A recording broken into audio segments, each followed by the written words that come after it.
This is the sound of rain on my shed.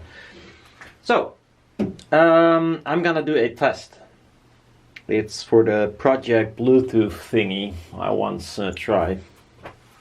Again, and I'm not gonna use neodymium all over. I've seen my old video of my first Bluetooth speaker and I was rather pleased actually with the result. I mean, yeah, it was rather decent, so it's gonna be a combination. But anyhow, I want to make a new jig for housing the magnets so I can glue them on the metal. Normally I use HPL, but I almost run out of HPL and I need it for something else. And a new sheet is more than, it's like 200 euros. So it's, for me that's rather a lot of money for just some materials. Well, I have to buy one of those sheets, but yeah, it's wasteful to use that material for jigs. So if I can, I rather use wood. Not this kind of wood, because this is expensive too, but this is, as you can see, a baffle, the first baffle, test baffle I made out of this plywood for the mini monitor. And now I'm gonna see if it can hold magnets as a jig, if the material is strong enough, or if all the sides will break out, and well, then it's of no use. So that's what I'm gonna test.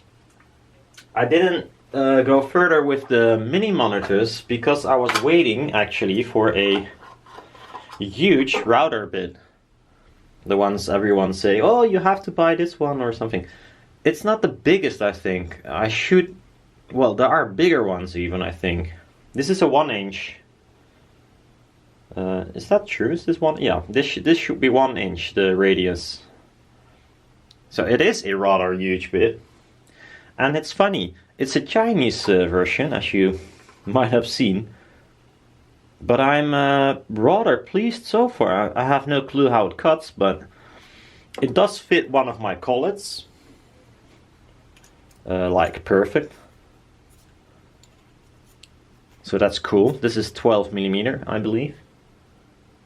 Yeah, 12 to 13. So this is a 1/2 inch shaft. It will fit perfectly fine.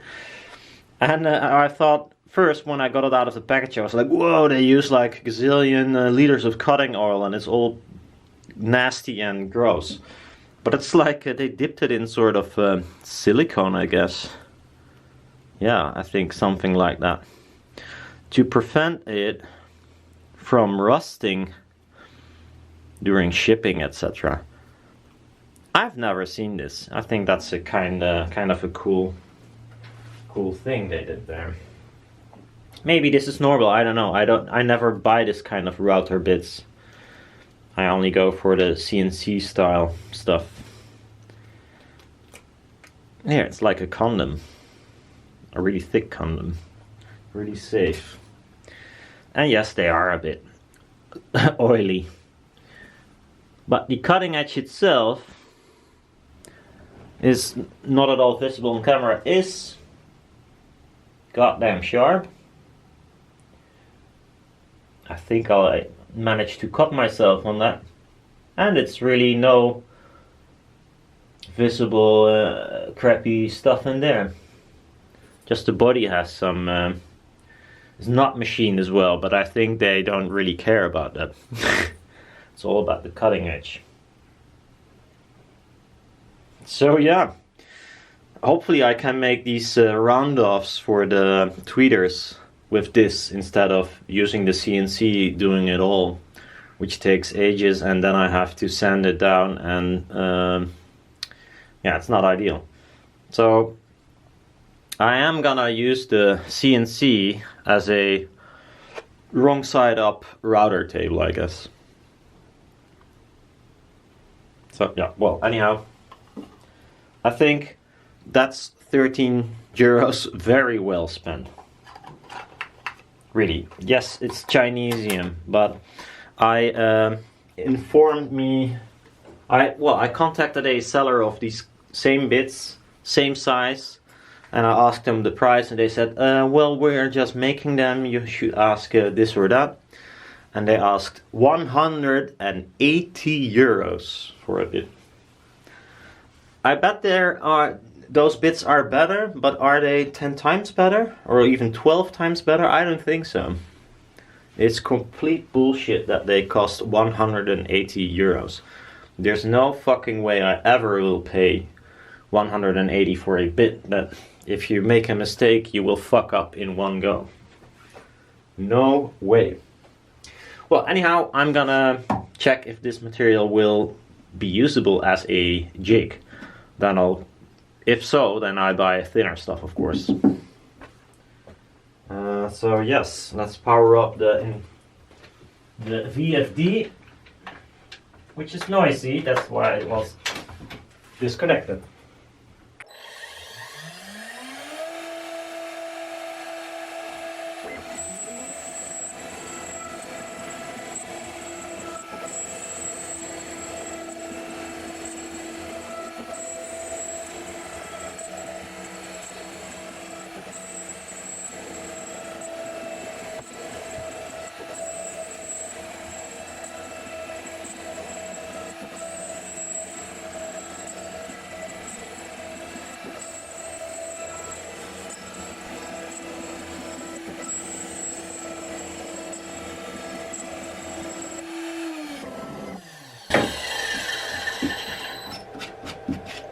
Well, it does machine very nicely. Or cut really nicely. I'm not sure if you can call routing machining. Yeah, probably, but it's not a well, they're like, you see this thing do it's because they're like really bumps. They're really tiny bumps that you cannot see that will hold the magnet, if they fit at all. Because that's the question. So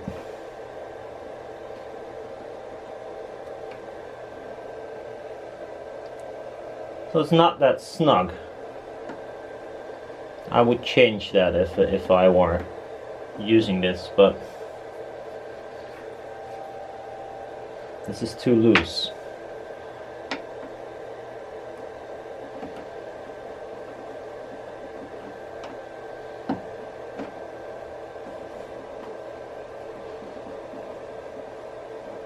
Yeah, this is too loose.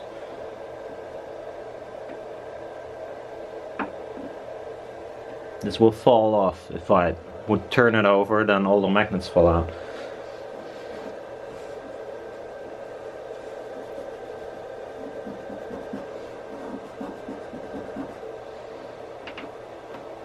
But my biggest question was, will these break out? They appear to be rather strong. So what I'm gonna do, I'm gonna adjust the cutting settings and do a few more here, and then see if it fit better. And by the looks of it, I can indeed use this as a jig material, which is really cool, so I don't have to fuck up my nice HPL anymore. I just have to buy nice wood. So, I don't need so many of these to check if it fits, so I'm gonna only do a few. So let's edit that real quick. Boring. And then I'm gonna edit the pocket it is cutting and leave some more material. So I'm gonna adjust the roughing clearance. Apparently in the HPL I use minus 0.1mm roughing clearance. That means it will cut a little bit more than the drawing says it should. So I'm gonna revert that to probably 0. So I'm just gonna cut it the way it should be. And that might be a fit.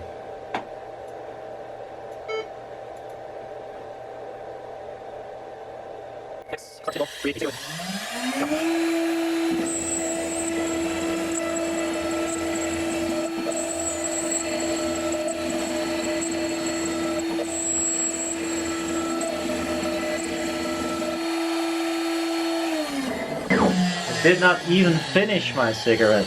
You can see already from a distance that these are wider than these. So I wonder if it even fit at all.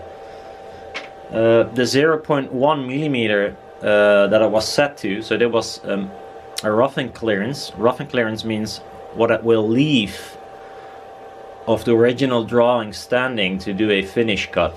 But you can also use it to like make these ridges wider if you left more roughing clearance. But if you use minus roughing clearance, then it will eat more away from this ridge. In this case it's set to 0, but there's a quite difference. I can see this by eye that this one is smaller than this one. So hopefully, that was the idea, but it might be a bit too much.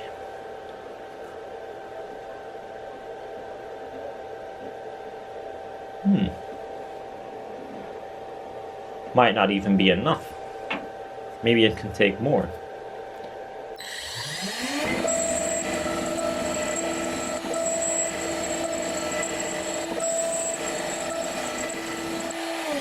Well, any crap will interfere. It's good to know that the wood is strong enough to hold these tiny things.